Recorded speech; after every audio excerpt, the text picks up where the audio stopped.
En el nombre del Padre, del Hijo, del Espíritu Santo. Amén. Ven, Espíritu Santo, y llena los corazones de tus fieles, y enciende en ellos el fuego de tu amor. Envía tu Espíritu Creador, y se renovará la faz de la tierra. Estamos estudiando el Catecismo de la Iglesia Católica, su primera parte, la profesión de la fe, segunda sesión, la profesión de la fe cristiana, capítulo primero, creo en Dios Padre. Artículo primero, creo en Dios, Padre Todopoderoso, Creador del cielo y de la tierra. Ahora desarrollando el párrafo cuarto, el Creador, donde este párrafo, el Catecismo ha dedicado 46 números a desarrollarlo. En el cuarto apartado, sobre el misterio de la creación, profundizaremos hoy en el número 300 con el tema Dios trasciende la creación y está presente en ella, y en el número 301 con el tema Dios mantiene y conduce la creación. Número 300 del Catecismo dice: Dios trasciende la creación y está presente en ella. Dios es infinitamente más grande que todas sus obras. Su majestad es más alta que los cielos. Su grandeza no tiene medida. Pero porque es el Creador soberano y libre, causa primera de todo lo que existe, está presente en lo más mínimo de sus criaturas. En Él vivimos, nos movemos y existimos. Según las palabras de San Agustín, Dios es superior. Dios está por encima de lo más alto que hay en mí y está en lo más hondo de mi intimidad. Número precioso este 300 que nos presenta el Catecismo hoy para hacernos un llamado, ¿no?, a ver cómo nos aproximamos a esta realidad de Dios. Y nos invita el Catecismo a afirmar dos partes. Dios tiene trascendencia e inmanencia. Dos palabras que explicaremos. La trascendencia subraya que la majestad de Dios está por encima de todo lo creado. Y la inmanencia subraya que la infinitud de Dios está presente en lo más íntimo de nosotros. Son dos afirmaciones, trascendencia e inmanencia, que se compensan una con otra. Uno de los problemas consiste en esclarecer la relación entre Dios y la obra creada. Digamos, porque si se acentúa la trascendencia, negando la inmanencia, se concibe un Dios grandísimo, pero muy distante del mundo, que al hombre le va a resultar tan distante que se le hace inaccesible. Es más, tan inaccesible que se le hace extraño. Es muy peligroso acentuar esta trascendencia de Dios sin la inmanencia, porque entonces creamos un Dios lejano a nosotros. Si solo se toma esta parte, se produce pues una llamada tremenda al ateísmo, porque Dios queda tan lejano que no es posible relacionarse con Él. Una radical concepción de la grandeza de Dios, ¿no?, aun cuando se presente con visos de máximo respeto a la divinidad, de esta Dios es Dios, yo soy yo y Él lo dejo allá donde se encuentra porque yo no puedo acceder a Él, ¿no? Esa manera de ver a Dios y de tener una relación con Él tan distante puede generar lastimosamente una ruptura entre Dios y el hombre. Por otra parte, si nos acentuamos en la inmanencia solamente, de manera que Dios es mi misma intimidad, se sigue el riesgo de olvidar que Dios trasciende todo. Y al final nos podemos convertir en panteístas. Todo es Dios. Un producto del subjetivismo en nuestra vida, en el que cada persona crea a Dios a su imagen y semejanza. Hasta el punto, pues muchas veces, de decir, Dios existe si yo pienso que existe.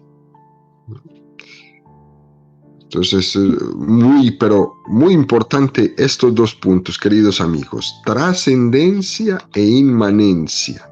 Los dos extremos son demasiados peligrosos, ¿no?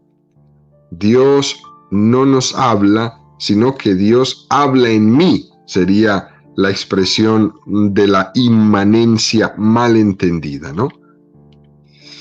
Bueno, pues el Espíritu Santo dio el census para el sentido, para nosotros descubrir esa trascendencia de Dios y esa inmanencia de Dios, para no caer en nuestra vida en ese Dios lejano al cual yo no puedo llegar, o a ese Dios tan cercano que lo volvemos uno más de nosotros mismos, donde no existe la distinción entre el creador y la criatura. Y tampoco es así. Dios no está tan lejano, pero Dios no está tampoco tan cercano que es como yo. En la Sagrada Escritura sí se distingue esta relación que existe entre el Dios y la criatura, sin olvidar o sin irse a ninguno de los extremos. Cuando se dice que Dios es libre, la libertad de Dios es el punto de partida para distinguir a Dios de sus criaturas. Dios es libre para crear el mundo, pues podía haberlo no creado o haberlo creado de otra forma.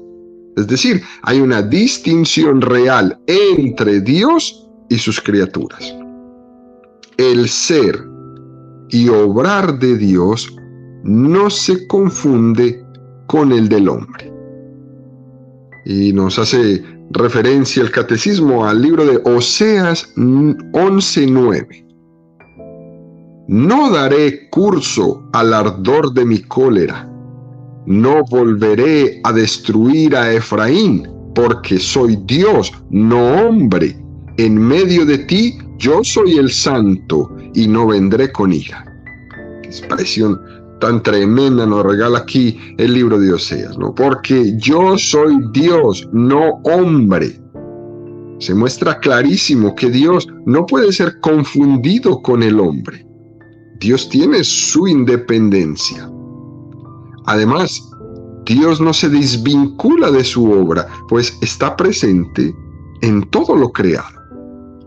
En un doble sentido, ¿no? Primero, en que el mundo, por ser creado por Dios, proclama su gloria, y en segundo sentido, en que el mundo recibe la atención providente de Dios. Esto es bellísimo, queridos amigos, El catolicismo en esto es impecable. No llevamos a Dios al extremo de no poder conocerlo. Hemos hablado de las vías del conocimiento de Dios por medio de la razón, del conocimiento de Dios por la fe. Hemos hablado de esto muchísimas veces, pero tampoco un Dios tan cercano que se convierte en nuestro compadre. No, Dios no es tu compadre. Dios es tu Dios. Y debemos de ponerlo en el lugar que le corresponde, pero no muy lejos. No sea que después no te puedas relacionar con él. Esto es importante tenerlo en nuestra vida. Ahora bien, el pecado, ¿qué va a hacer? El pecado va a distorsionar la percepción de Dios. Por ejemplo, Cuando se proclama que Dios es grande, puede llegar a dar miedo. Esa grandeza de Dios me puede llegar a dar miedo, como le pasó a Adán y Eva en el paraíso cuando pecaron. Y tuvieron miedo y se escondieron de Dios. Una expresión tremenda que nos regala el libro del Génesis de lo que sucedió en el momento que ellos se dieron cuenta que habían pecado. Se escondieron. La grandeza de Dios que debiera inspirarnos amor, confianza, admiración, el pecado ha hecho que nos dé miedo. Qué tremendo golpe al hombre es el pecado. Porque cambia amor, confianza, admiración por miedo. Y el miedo lo empieza a acompañar a todas partes por donde estemos. El pecado lleva también a manipular la inmanencia de Dios, haciendo su imagen a nuestro servicio. Vemos cómo el pecado puede utilizar la trascendencia para cambiar amor, confianza y admiración por miedo, y puede utilizar la inmanencia para que nosotros hagamos un Dios a nuestro servicio. Tan íntimo que es mi compadre, error, lo pongo a mi servicio. El pecado ha distorsionado este misterio del equilibrio entre la grandeza y la cercanía de Dios. Y esto es lo que tenemos que nosotros esforzarnos por regresar a nuestra vida cada día. Darle el lugar que le corresponde a Dios, en su grandeza, en su poder, pero al mismo tiempo no tan lejano porque está conmigo.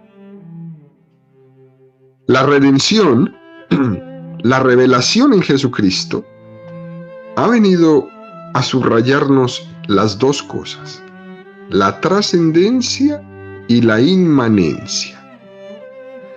Pues por una parte, nos devuelve la cercanía de Dios por la encarnación del Verbo, en la que Dios toma forma de humano, forma de siervo, se hace uno de nosotros, de manera que Dios nunca ha sido tan cercano que en la encarnación de Jesucristo, y al mismo tiempo se subraya como nunca la grandeza de Jesucristo por su resurrección y ascensión a los cielos. Como estas dos cosas están ahí. Cercanía sin confusión, pero también grandeza sin miedo. La trascendencia y la inmanencia de Dios cobran su pleno sentido en la resurrección y en la encarnación de Jesucristo, respectivamente, ¿no? Esto es muy importante, queridos amigos, tenerlo en cuenta, ¿no? ¿Por qué? Porque es que si no lo tenemos en cuenta, nosotros seguimos todavía en nuestra vida dando como vueltas, ¿no? De un lado para otro. Y nosotros tenemos que centrarnos en lo que es. Dios lo trasciende todo y está al mismo tiempo presente en todo. Y el catecismo nos va a hacer una referencia al libro de Sirácides 43, 28, 29, o libro del eclesiástico, ¿no? ¿Dónde hallar fuerza para glorificarle? Que Él es el grande sobre todas sus obras. Temible es el Señor, inmensamente grande, maravilloso su poderío. Es decir, tenemos el problema de que no tenemos fuerza suficiente para glorificar a Dios en su grandeza. ¿De dónde voy a sacar fuerza para glorificarle?, se pregunta aquí el autor sagrado. Vamos a tener que pedirle a Dios que nos dé la fuerza, del Espíritu Santo para poder saber glorificar a Dios. Para saber glorificar a Dios. Y nos dice el Salmo 145, su grandeza no tiene medida. No nos alcanzan las palabras para poder expresarnos de la grandeza de Dios. Por eso se debe de manifestar en nuestra vida siempre ese gran respeto en la relación que tenemos con Dios, porque su grandeza no tiene medida. O también Hechos 17:28, pues en Él vivimos, nos movemos y existimos, como han dicho algunos de vosotros, porque somos también de su linaje. Es decir, Dios no solo es inmensamente grande, sino que está misteriosamente cerca de nosotros, también de nuestro linaje, y nosotros de Él. Y en Él somos sostenidos. En Él vivimos, nos movemos y existimos. Por lo tanto, queridos amigos, en la Sagrada Escritura nos muestra ambas verdades, ¿no? Inmanencia, trascendencia. Y no es que la Iglesia no lo hubiera dicho antes, ¿eh? La Iglesia ha creído en esto siempre. Lo que pasa es que no ha tenido que defenderlo, sino hasta que ha sido formulada una herejía, como lo hemos hablado tantas veces. Por ejemplo, en el Concilio Lateranense IV, en el año de 1215, se condenó la doctrina de un hombre llamado Amalrico de Bene, que decía, Dios es todo, sin hacer distinción entre Dios y criaturas. Un poco erróneo, ya con el conocimiento que tenemos todos los que me escuchan en este momento, ¿no? Dios es todo. Ya ahí te das cuenta que hay un error, ¿cierto? Si tú no sabes distinguir entre el lugar de Dios y el lugar de la criatura, tienes un tremendo error, ¿no? Y la Iglesia ha defendido fuertemente la distinción que existe entre Dios y las criaturas. Porque si no existe esta distinción, hacemos un Dios tan cercano a nosotros que lo ponemos a nuestro servicio. Le quitamos el lugar de Dios y lo ponemos a nuestro servicio. Algunas veces incluso ha tenido la Iglesia que discernir desde cerca, ¿no?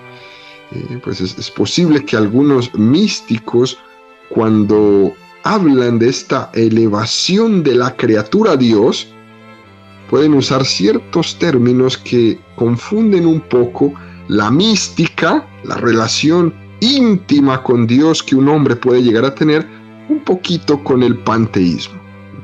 Pero por esto es bueno siempre uno escuchar la voz de la Iglesia cuando orienta para que no nos vayamos por las ramas. Dice el Concilio Vaticano I en la Constitución Dogmática Dei Filius, Hijo de Dios, en 1870. Fíjese en el capítulo 1 cómo empieza. La Santa Iglesia Católica, Apostólica y Romana cree y confiesa que hay un solo Dios verdadero y vivo, Creador y Señor del cielo y de la tierra, omnipotente, eterno, inmensurable, incomprensible, infinito en su entendimiento, en su voluntad y en toda perfección. Ya que Él es una única sustancia espiritual, singular, completamente simple e inmutable, debe ser declarado distinto del mundo, en realidad y esencia, supremamente feliz en sí y de sí, e inefable, excelso por encima de todo lo que existe o puede ser concebido aparte de él. Texto tremendo, queridos amigos, que nos regala el Concilio Vaticano I en 1870. Fíjense todo lo que habla de Dios, ¿no? Dios no es como nosotros, queridos, nos dicen, ¿no? Dios es creador, del cielo, de la tierra, es el Señor del cielo, es el Señor de la tierra. Pero además dice todo esto: omnipotente, eterno, inmensurable, incomprensible, infinito, de una única sustancia espiritual, completamente simple, inmutable.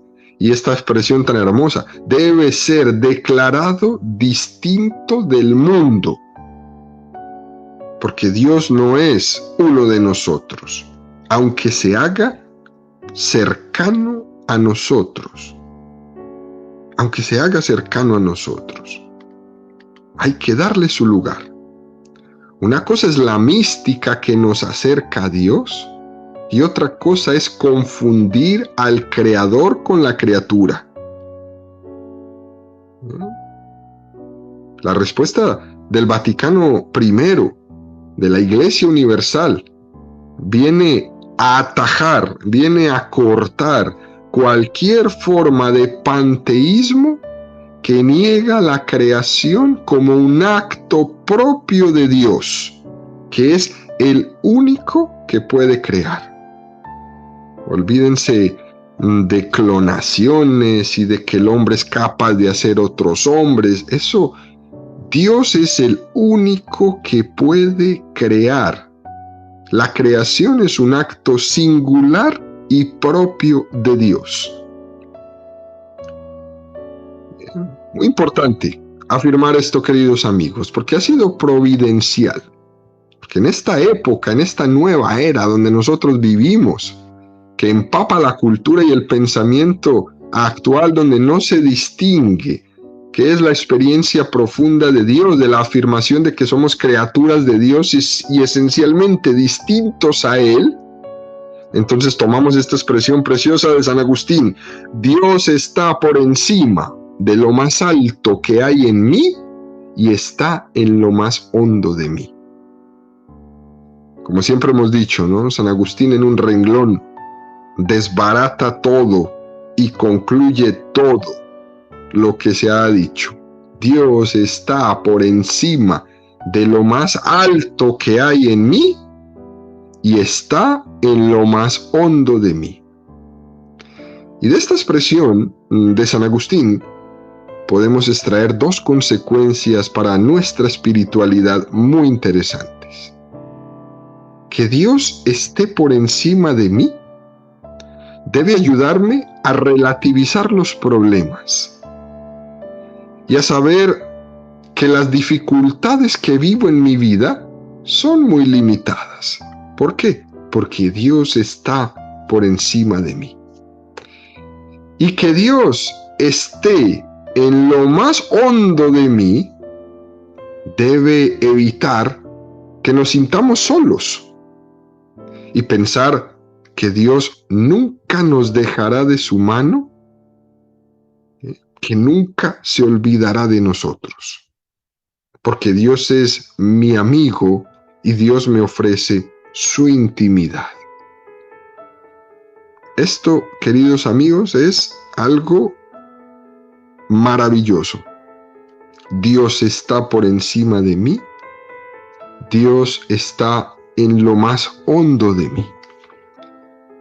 Y continúa el catecismo en el número 301, profundizando y diciendo: Dios mantiene y conduce la creación.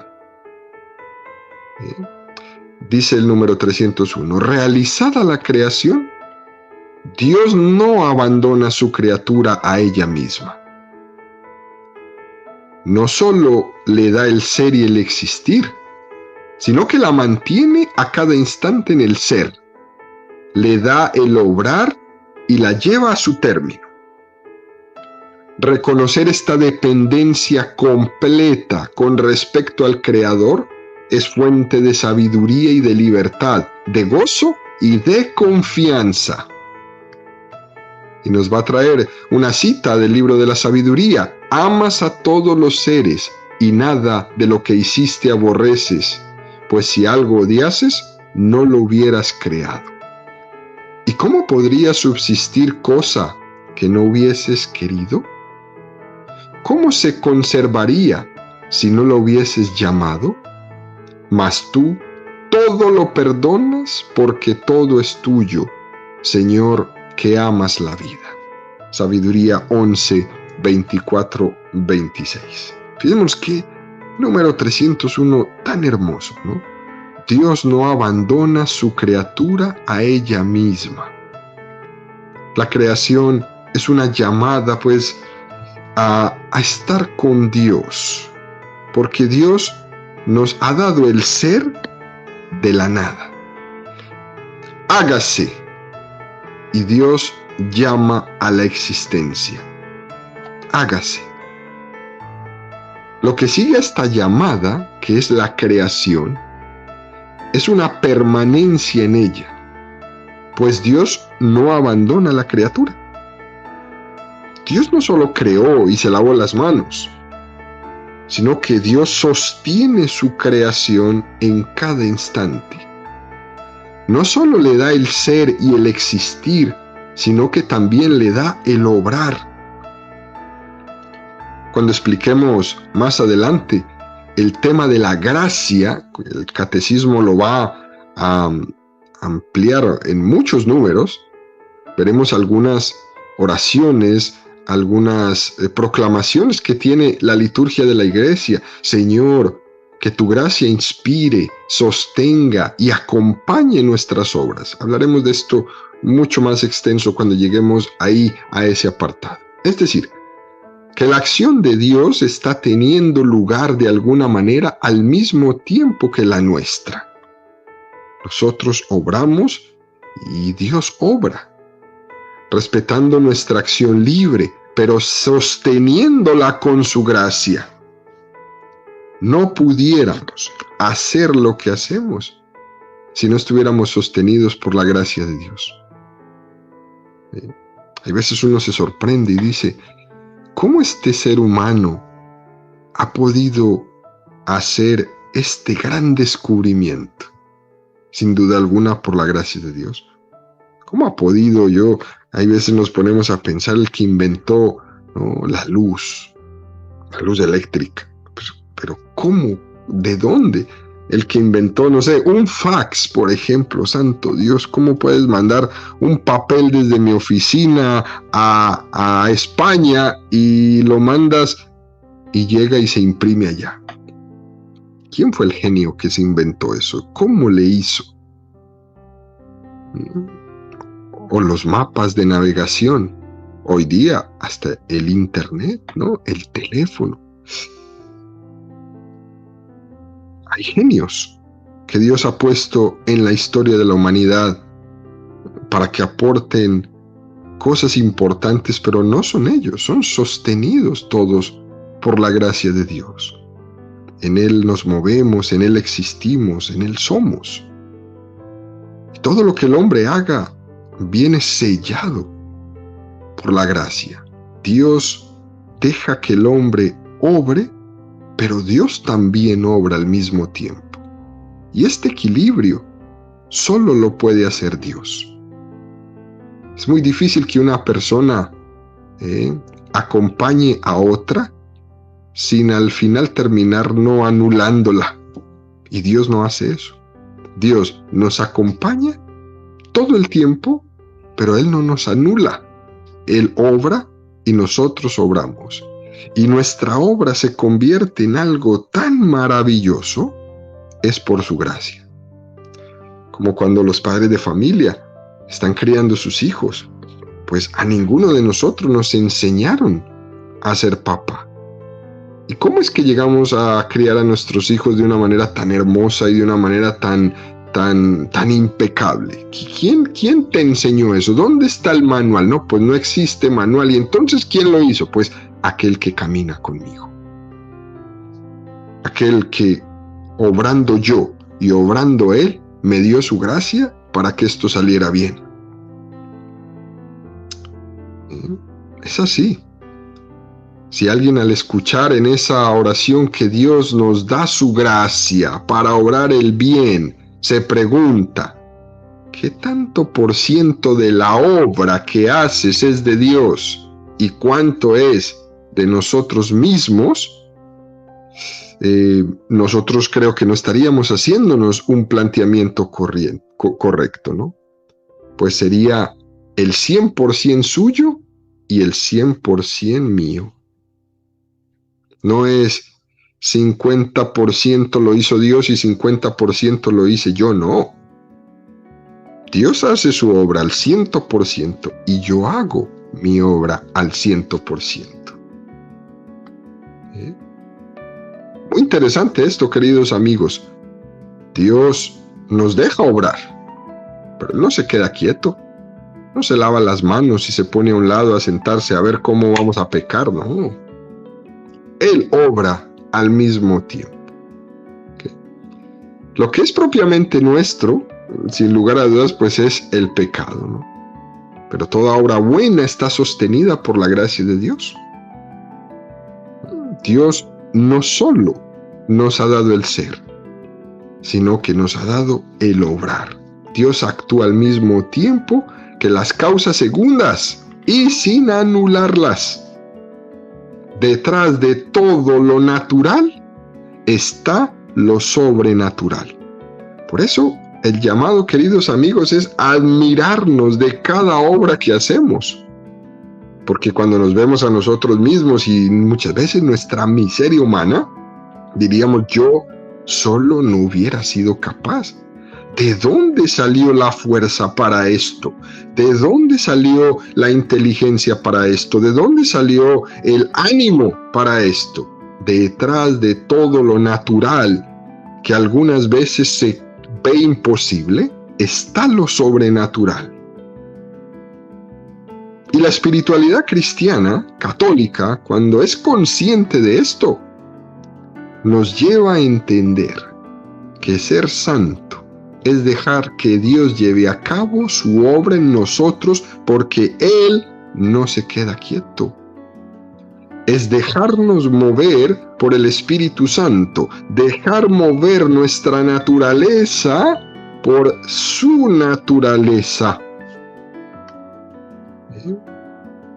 Esto no significa que yo me tenga que quedar quieto y entonces que sea Dios el que lo haga. Porque yo todo lo que hago es malo, como decía Lutero, ¿no? Yo lo único que puedo hacer es las cosas malas, yo lo único que puedo hacer es dañar lo que Jesús arregló. No, no es quedarme quieto. Esta frase la hemos usado muchas veces. Cuando Dios da su gracia, el hombre suda, queriendo significar que su gracia, pues, no nos lleva a quedarnos quietos, sino más bien que nos lleva a desarrollar todo el potencial que ha puesto en nuestra vida. Cuando Dios nos da su gracia, el hombre suda, y a quien mucho se le dio, mucho se le pedirá. Por lo tanto, no me puedo quedar quieto. Por lo tanto, no me puedo quedar ignorante. Por lo tanto, pudiendo dar más, no me puedo conformar con menos. Porque Dios me da su gracia, y cuando me da su gracia, el hombre suda. Tiene que moverse. Y al mismo tiempo que obra el hombre, hace un acto de docilidad, para que Dios, que también está obrando, sea el que detrás de mi naturaleza, Él, con su naturaleza divina, sobrenatural, haga y obre maravillas en mí. Que nuestra energía y esfuerzos de todos nuestros días, ¿no?, se desarrollen conforme a la inspiración de Dios, no por nuestra cuenta, sino por la apertura que le doy a lo sobrenatural en mi vida. Dios ha creado el mundo y mueve el mundo, y nuestras voluntades las mueve hacia la plenitud de la consumación eterna. ¿Qué es lo que nos espera? En conclusión, queridos amigos, la plenitud en el cielo es lo que me espera, donde Dios será todo en todos.